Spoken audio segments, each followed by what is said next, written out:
Welcome to me ఇంటి నేస్తం Lavanya. Upcoming రివ్యూలోకి వెళ్ళిపోదాం. రామలక్ష్మి ఆద్యని అమెరికా వెళ్ళనివ్వకుండా ఇక్కడే ఉండాలి అని పక్కాగా శౌర్యతో కలిసి ప్లాన్ చేస్తుంది కదా. శౌర్య ప్రశాంత్లా గొంతు మార్చి రామలక్ష్మికి కాల్ చేసి, మీ ఇద్దరి వీడియోని నేనే అలా తీసేలా చేశాను, నిన్ను ప్రశాంతంగా నేను ఉండనివ్వను అని శౌర్యే ప్రశాంత్లా మాట్లాడతాడు. ఇదంతా కావాలనే శౌర్య అండ్ రామ ప్లాన్ అనమాట. ఇంకది తెలియక పాపం ఆద్య, రామ నువ్వు ఏడుస్తూ ఉంటే నేను ఎలా వెళ్తాను, మీ ప్రాబ్లం సాల్వ్ చేశాకే నేను వెళ్తాను, మీ ఇద్దరి పెళ్ళి నేను జరిపిస్తాను, నువ్వు ఇంకా బాధపడద్దు రామా అని చెప్పి ఓదారుస్తుంది ఆద్య. వెంటనే రామలక్ష్మి అంటే అంటే నువ్వు ఇక్కడే ఉంటావు కదా ఆద్య అని అడుగుతుంది. ఇక్కడే ఉంటాను అని చెప్తుంది ఆద్య. ఇంకా వెంటనే ఆద్యని హక్ చేసుకుంటుంది రామలక్ష్మి. థ్యాంక్ యూ ఆద్య, నువ్వు నా పెళ్లి చూడకుండా వెళ్ళిపోతావు అన్నప్పటి నుండి నా మనసులా లేదు, కానీ ఇప్పుడు నాకు చాలా సంతోషంగా ఉంది. థ్యాంక్ యూ రామా అని చెప్పి, థ్యాంక్ యూ ఆద్య అని చెప్పి ఆద్యని ప్రేమగా హక్ చేసుకుంటుంది రామలక్ష్మి. ఇది ఇలా ఉండగా కిషోర్ బాగా ఆలోచించుకుంటారు. వెంటనే కిషోర్, రఘురామ్ జానకి దగ్గరికి వెళ్తారు. అన్నయ్య గారు మీతో కొంచెం మాట్లాడాలి అని అంటారు. ఏంటో చెప్పండి కిషోర్ గారు అని అడుగుతారు రఘురామ్. నేను యుఎస్ వెళ్ళాలి అనుకుంటున్నాను, ఆద్యని కూడా తీసుకు వెళ్ళిపోవాలి అనుకుంటున్నాను, కానీ ఇంతకుముందే ఆద్య నాతో వచ్చి మాట్లాడింది, నాకు ఇక్కడ కాస్త పని ఉంది డాడీ, అందుకే నేను రాలేకపోతున్నాను, మీరు ఒంటరిగా వెళ్ళండి అని చెప్పింది. కానీ ఆద్యని ఇలా ఒంటరిగా ఇలా బాధపడుతూ నేను వెళ్ళాలి అని అనుకోలేదు. ఎందుకంటే తను ఎంత డిప్రెస్ అయిందో, కోరుకున్నవాడు దక్కక తను ఎంత కంగారు పడిందో నాకు బాగా తెలుసు, ఎంత బాధపడుతుందో నాకు ఇప్పటికీ బాగా తెలుసు. కాబట్టి తన బాధని పోగొట్టాలంటే మన ముందు ఉన్నది ఒకే ఒక్క దారి, ఆద్యకి తగిన వాడినిచ్చి పెళ్లి చేయాలి. నాకు అలాంటి వ్యక్తి ఒక్కడే కనబడ్డాడు, తనే ఆదిత్య మాతో పాటే అమెరికాలో నా ఫ్రెండ్ కొడుకు. వాడు ఆద్య చిన్నప్పటి నుండి కలిసి చదువుకున్నారు, ఇద్దరు మంచి బెస్ట్ ఫ్రెండ్స్. అలాంటి వాడు ఆద్య మనసు తెలిసిన వాడిని ఆద్య పెళ్లి చేసుకుంటే చాలా బాగుంటుంది అని నేను మనస్ఫూర్తిగా కోరుకుంటున్నాను. అసలు శ్రీనుని ఆద్య ప్రేమించకపోతే నేను తనకే ఇచ్చి పెళ్లి చేయాలనుకున్నాను, కానీ ఆద్య మాట కాదనలేక శ్రీనుతో పెళ్లికి ఒప్పుకున్నాను. ఇప్పుడు యుఎస్లో ఉండేవాడు ఇక్కడికి వచ్చాడు, తన్ని ఆద్యని వాడే బాగా చూసుకుంటాడు అని చెప్తారనమాట. ఇంకా కిషోర్ పాపం ఇదంతా వింటున్నా జానకి మాత్రం నచ్చదు. జానకి అలా పాపం ఫేస్ అంతా చాలా బాధగా పెట్టుకుంటుంది. అంతా బాగుండి ఉంటే ఈ ఇంట్లోనే ఆద్య సంతోషంగా ఉండేది, కానీ ఇప్పుడు దేవుడు ఇలా చేస్తాడని అస్సలు అనుకోలేదు అని పాపం శ్రీనుకి ఆద్యకి పెళ్లి జరగలేదని బాధపడుతూ ఉంటుంది జానకి. కిషోర్ కూడా, మీరు చెప్తున్నారంటే ఆ అబ్బాయి చాలా మంచివాడే అయ్యుంటాడు, సరే రామకి శౌర్యకి పెళ్లి జరిగేటట్లే ఆద్యకి ఆదిత్యకి కూడా మనమే పెళ్లి జరిపిద్దాం అని అంటారు రఘురామ్. కరెక్ట్గా అదే టైంకి రఘురామ్ వాళ్ళ ఇంటికి ఆదిత్య అడుగు పెడతాడు. ఒక్కసారిగా ఆదిత్య వాయిస్ విని కిషోర్ అలా ఇంకా డోర్ దగ్గరికి వెళ్తారు. Hey Aditya, what a sudden surprise, నువ్వేంటి ఇక్కడ అని అడుగుతారు. అంకుల్ మీరు ఏం చెప్పారు, ఆద్యని బాగా చూసుకోమని చెప్పారు కదా, అందుకే ఆద్య కోసం ఇక్కడికి వచ్చేసా. మీరు ఒక్కరే అమెరికా వస్తున్నారని తెలిసింది, ఆద్య ఇక్కడే ఉంటుందని తెలిసింది, అందుకే ఆద్యని చూసుకోవడానికి ఆద్యకి ఎలాంటి బాధలు లేకుండా చేయడానికే ఇక్కడికి వచ్చేసాను. హే ఆద్య, హౌ ఆర్ యు అని అడుగుతూ ఉంటాడు ఆద్యతో. ఇంకా ఆదిత్య, ఐఎమ్ ఫైన్ రా, నువ్వెలా ఉన్నావు అని అడుగుతుంది. చూస్తున్నావు కదా ఐఎమ్ సూపర్ కూల్ అని చెప్తారు ఆదిత్య. ఇదంతా చూస్తున్న శ్రీనుకి చాలా జెలస్గా అనిపిస్తుంది. ఎవడు వీడు ఆద్యతో ఇంత చనువుగా మాట్లాడుతున్నాడు అని మనసులో చాలా తిట్టుకుంటూ ఉంటాడు. వెంటనే తనైతే శ్రీను అయితే, బావగారు ఇతను అని అంటారు. చెప్పాను కదా ఇప్పుడే ఆదిత్య అని, తనే ఆద్యకి కావాల్సిన భర్త, కానీ ఈ విషయం ఆద్యతో చెప్పకండి, చెప్తే ఏంటి నాన్న అలా అంటున్నావని ముందు కోప్పడుతుంది. కాస్త సమయం చూసుకొని నేనే చెప్తాను అని చెప్పి ఇంకా అలా కిషోర్ అయితే ఆదిత్య వైపు చాలా అభిమానంగా చూస్తూ ఉంటారు. ఆదిత్య, హే ఆద్య, ఇంకా నీకు ఎంటర్టైన్మెంట్, నువ్వు ఇంకా ఎలాంటి బాధలు పెట్టుకోవద్దని చెప్పి భుజంపై చేయి వేసి మాట్లాడుతూ ఉంటారు. అదంతా చూస్తూ ఉంటారు రఘురామ్, జానకి. రఘురామ్ ఆద్య వైపు చూస్తారు. ఆద్య రఘురామ్ వైపు చూస్తూ వెంటనే ఆ చెయ్యిని వదిలించేసుకుంటుంది. ఆదిత్య, ఇక్కడ ఇలాంటివి కుదరదు అని అంటుంది. వాట్, ఏమైంది? నేను ఫ్రెండ్షిప్లోనే కదా, ఫ్రెండ్షిప్ ఈజ్ ఎవ్రీథింగ్ రైట్ అని అంటారు ఆదిత్య. నీకు ఏమీ తెలీదు, వదిలే అని చెప్పి ఆద్య అక్కడి నుండి వెళ్ళిపోతుంది. ఆదిత్య దగ్గరికి ఇంకా ఇల్లంతా చూపిస్తూ ఉంటుంది. వావ్, ఈ ఇల్లు చాలా బాగుంది, ఇలాంటి ఇల్లు నేను మూవీస్లోనే చూశాను, ఇప్పుడు రియల్గా చూడడం చాలా హ్యాపీగా అనిపిస్తుంది అని ఇల్లంతా తిరిగి చూస్తూ ఉంటాడు ఆదిత్య. ఇంకా ఆద్య రఘురామ్ దగ్గరికి వస్తుంది. పెదనాన్న, మీరేమీ అనుకోవద్దు, ఆదికి ఈ ఇల్లు కొత్త, ఈ దేశమే కొత్త. ఫస్ట్లో నేను ఎలా అయితే బిహేవ్ చేశానో తను కూడా అలాగే బిహేవ్ చేస్తున్నాడు. తనకి నేను అన్నీ అర్థమయ్యేటట్లు చెప్తాను పెదనాన్న అని అంటుంది ఆద్య.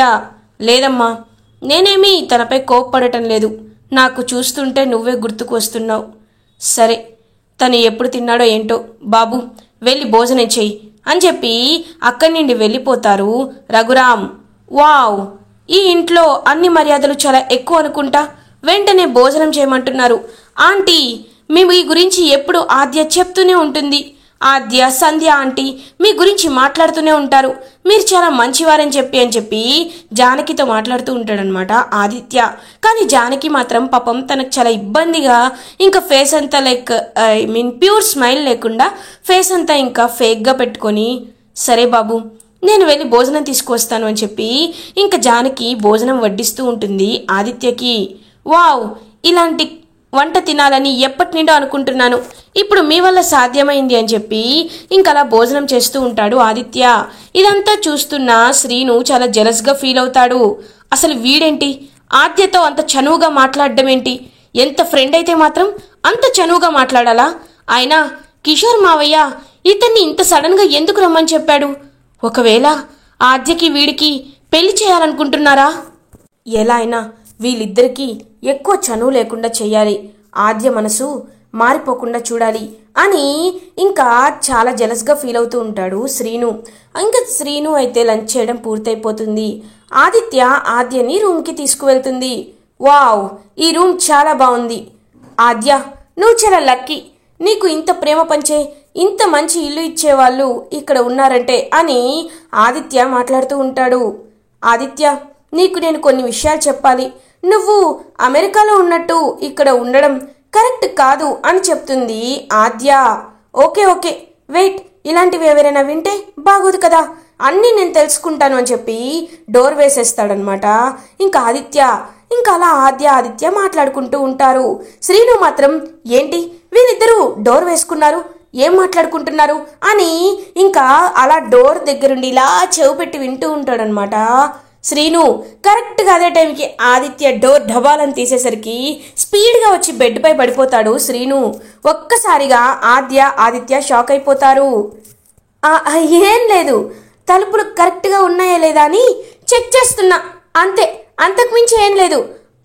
ఆద్య, నన్ను నువ్వు ఇతనికి పరిచయం చేయలేదా అని అడుగుతాడు శ్రీను. చేస్తున్నాను, ఇతనే శ్రీను, నాకు బావవుతాడు అని అంటారు ఆద్య.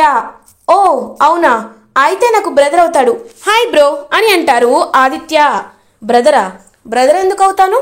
సర్లే, నువ్వు ఏమనుకుంటే నాకెందుకు.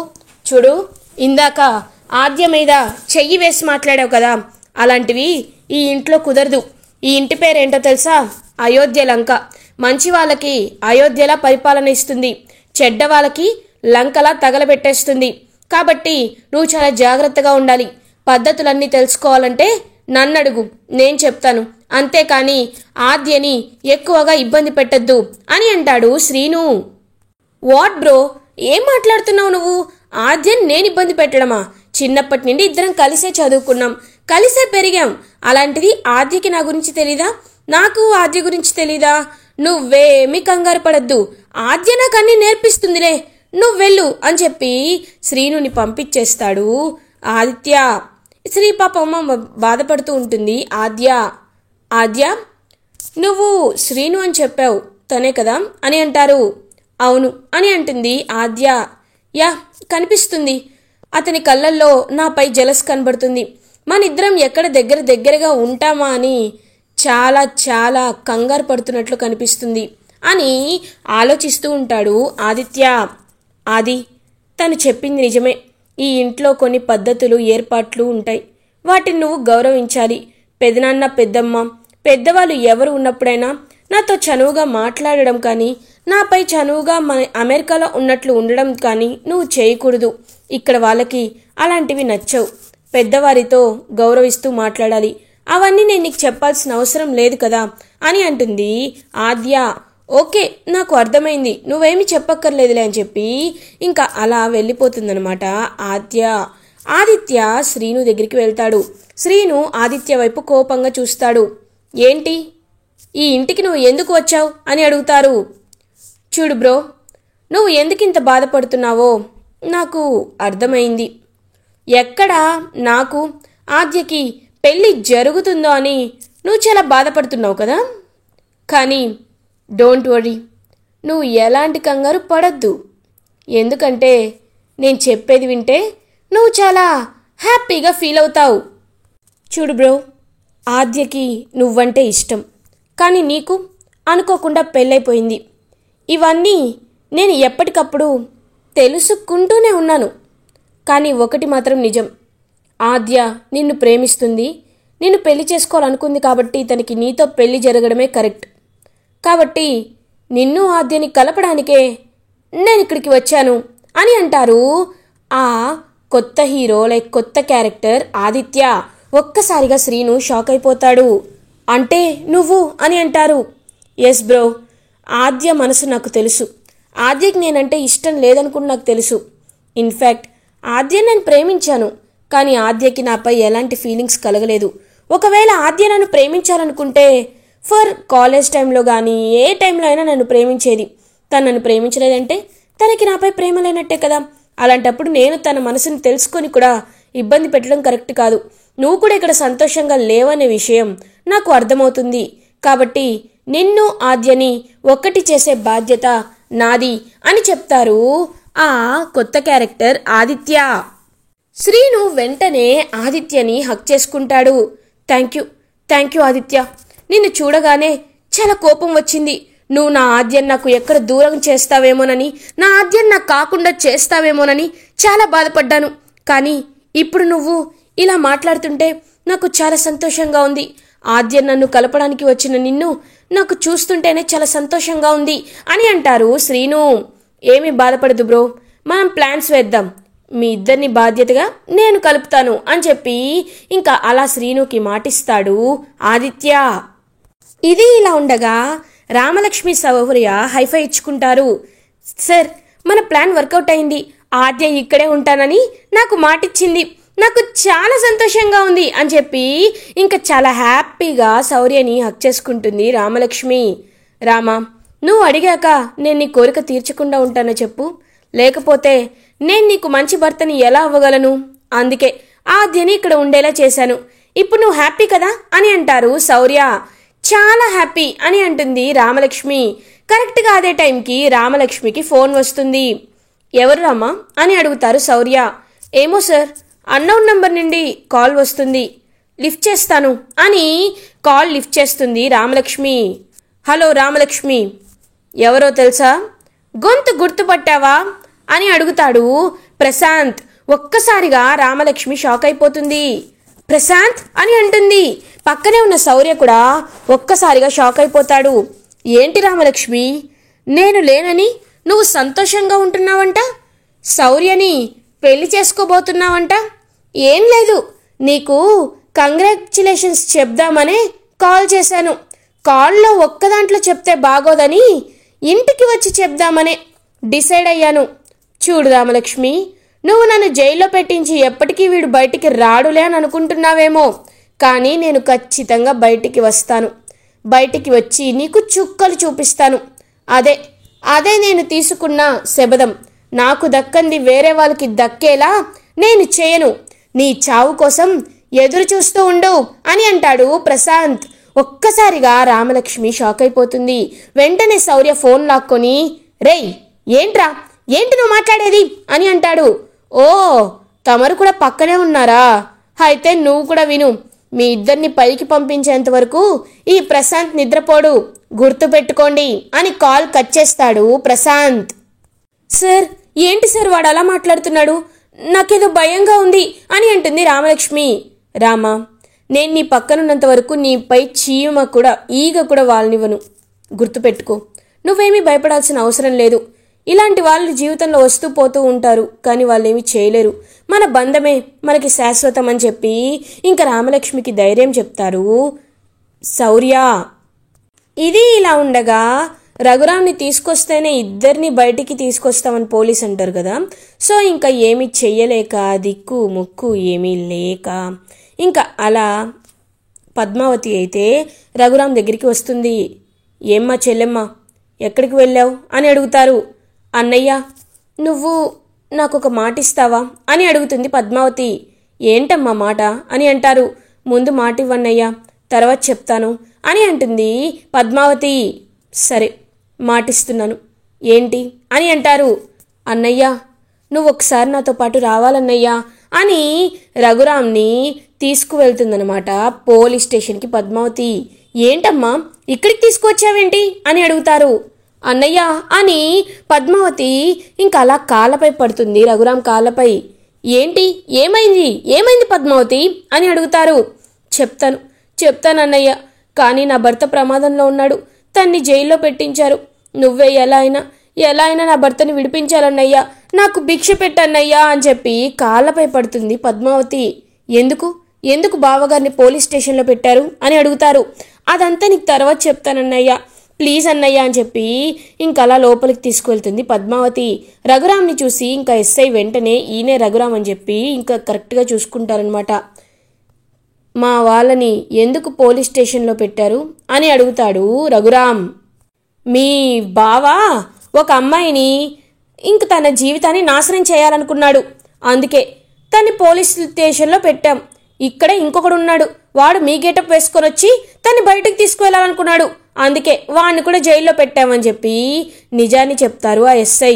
ఒక్కసారిగా shock అయిపోతారనమాట Raghuram.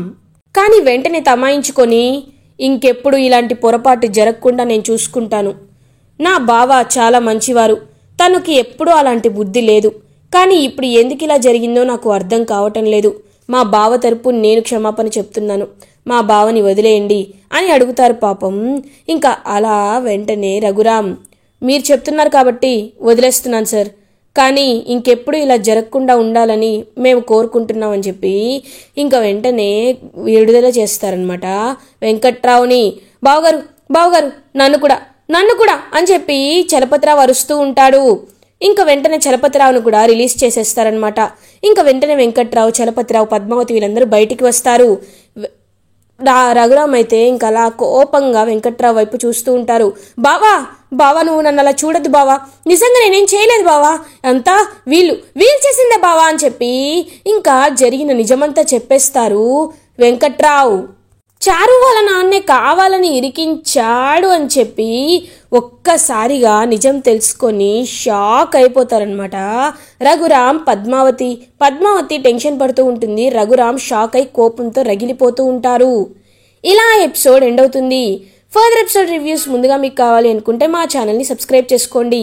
Thanks for watching.